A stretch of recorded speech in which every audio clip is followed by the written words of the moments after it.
Imagine waking up on a cold morning in a drafty wooden hut.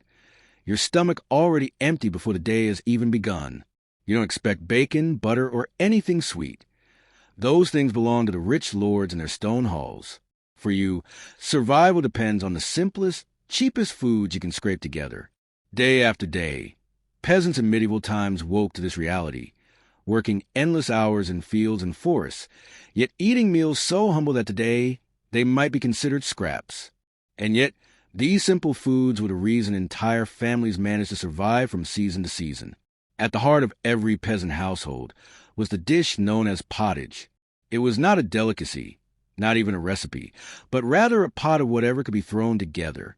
Imagine a large iron cauldron hanging over a smoky hearth, filled with oats, beans, onions, turnips, maybe a cabbage leaf or two if you were lucky. Each day, more ingredients could be added and more water poured in, keeping the pot going for as long as possible. It could be thin like soup one day, thicker like stew the next, but it was never fancy. Spices were rare, salt was valuable, and butter almost unheard of. The flavor depended entirely on what the family had managed to harvest, trade, or find. Yet for peasants, this bubbling pot was life itself. Without pottage, hunger would have been unbearable. If bread is the so-called staff of life, then for medieval peasants it was a heavy, dark staff. Unlike the fluffy white loaves enjoyed by nobles and monks, peasant bread was made from cheaper grains, rye, barley, oats, and often mixed with ground beans or even bits of husk to make the flour last longer. This bread was dense, sour, and tough, sometimes so hard it had to be dipped in hot pottage just to soften enough to chew. But despite its unappealing texture, bread filled bellies. It gave energy for long hours of labor in the fields, and it could be baked in large quantities to last several days. Wheat bread was a luxury peasants rarely tasted, and its very whiteness became a symbol of class divide. Pale golden loaves for the rich, dark coarse loaves for the poor. Yet the peasants accepted it because they had no choice. Their bread wasn't about pleasure, it was about staying alive. When bread and pottage weren't enough, peasants turned to beans and peas, the humble pulses that grew cheaply and stored well.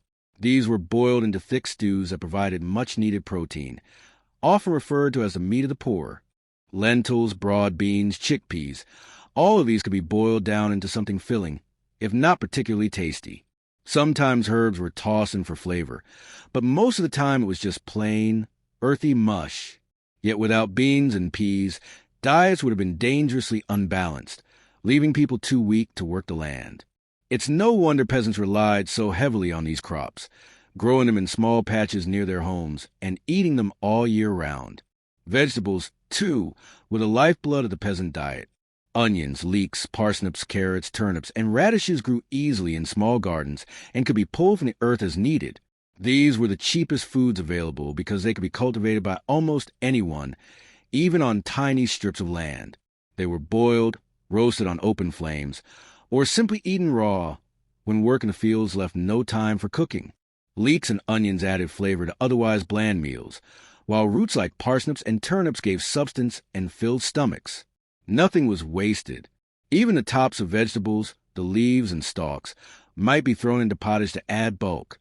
In many ways, the peasant diet was more vegetable-heavy than that of nobility, though not by choice. It was because they could not afford anything else.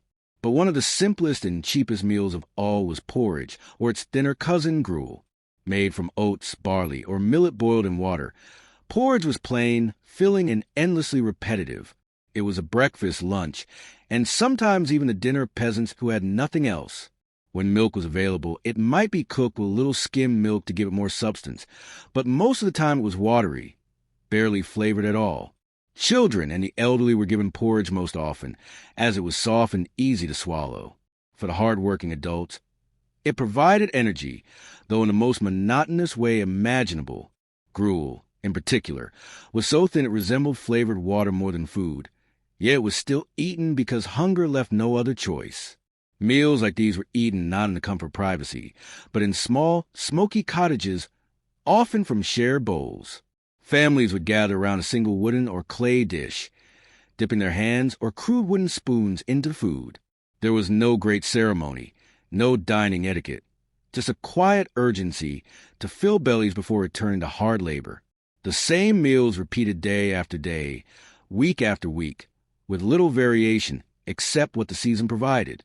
In the harsh winters, when gardens lay bare and stores of grain grew dangerously low, these meals became thinner, smaller, and even more repetitive. Hunger was a constant companion, and survival was always uncertain. And yet, within these humble meals, there was resilience. Each bowl of pottage or slice of coarse bread represented more than just food. It symbolized endurance, the determination to live another day despite the odds.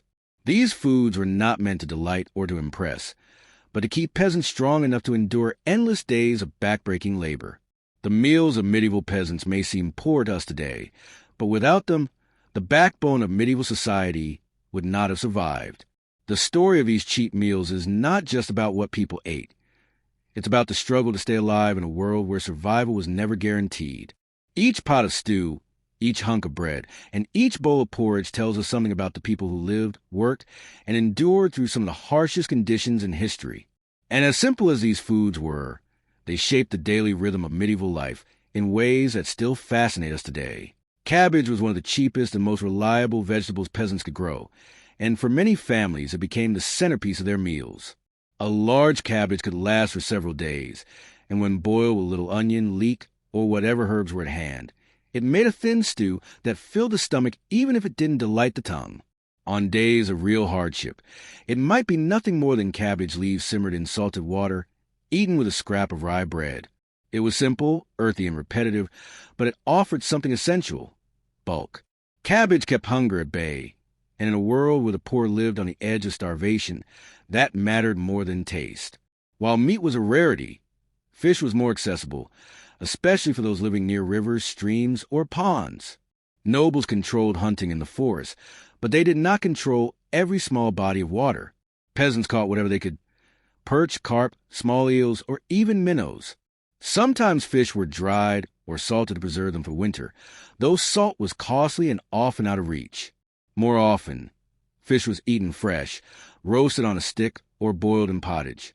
It wasn't glamorous, and it carried a muddy flavor, but it gave much-needed protein. On religious fasting days, when the church forbade meat, fish became even more valuable.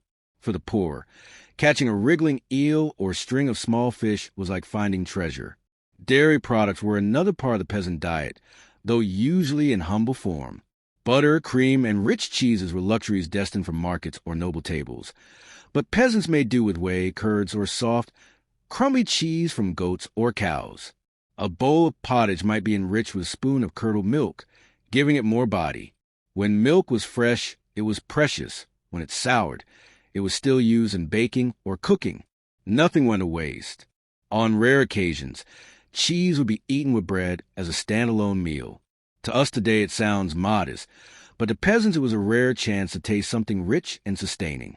Eggs were another treasure, but they were not common on the peasant's table. Chickens were valuable, and their eggs were often collected to sell or given to landlords as part of rent or tax payments. That meant peasants ate eggs only when there was a surplus or when survival demanded it. When they did, they were eaten boiled, roasted in ashes, or mixed into simple pancakes. Children especially delighted in them, because eggs brought variety to an otherwise monotonous diet. But they were treats rather than staples, reminders of how much even the smallest food could mean when it was rare. Seasonal fruits and nuts offered a final lifeline. Unlike the cultivated orchards of the wealthy, peasants often relied on wild sources: apples from hedgerows, berries from a forest, hazelnuts, chestnuts, even acorns that could be ground and baked into coarse bread during desperate times. In late summer and autumn, families gathered baskets of berries and nuts, drying or storing them to last through winter. A wild apple, sour and knobbly, might not compare to the sweet varieties grown for lords, but for peasants it was a burst of flavor in a life of bland stews. Nuts were protein-rich and portable, perfect for long days in fields. These seasonal foods gave peasants fleeting moments of relief, small touches of sweetness in diets otherwise dominated by grains and roots. But despite these humble meals, life was harsh. Hunger hovered constantly, and in lean years when harvest failed, even these cheap foods became scarce. Malnutrition was everywhere. Children grew weak, Teeth rotted, and bodies were stunted from poor nutrition. Many peasants rarely lived past 40, not because of one bad meal, but because of a lifetime of inadequate diets. Even in good years, the daily food was repetitive, with little variety and almost no luxury. The cycle of hunger was relentless, and the line between survival and starvation was thin. The social contrast only deepened the pain. While peasants dined on cabbage stews and barley bread, nobles enjoyed venison pies, roasted boars, sugar-dusted fruits, and fine wines. The very grains peasants harvested, wheat, oats, barley, were often collected as rent, leaving them only the coarsest scraps of themselves. It was a bitter irony to bake bread from a harvest your own hands had gathered, only to hand it over to a lord while your own children chewed on husks and bean flour. This divide between rich and poor was not just about wealth, but about diet, a daily reminder of inequality etched into every bite. And yet, within this hardship lay resilience. Every bowl of gruel, every slice of sour bread, and every handful of wild berries tells a story of people who endured. These meals were not designed for joy, but for survival, and survival was victory. The peasants' cheap foods, humble as they were, fueled the bodies that tilled the soil, built the roads, and sustained the kingdoms of medieval Europe. Without them, history would have had no backbone. Looking back, it is easy to see only the poverty and the hunger, but it is also worth seeing the determination.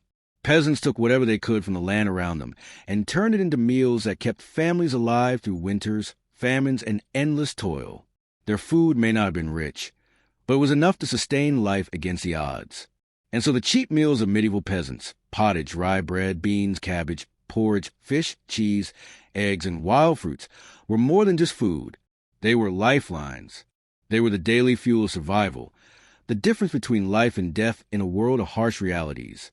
The next time you sit down to enjoy a warm stew, a loaf of bread, or even a bowl of porridge, think of the peasants who lived centuries ago, who survived on these very foods, and whose struggles remind us that even the simplest meal can carry a story of endurance, resilience, and the will to live.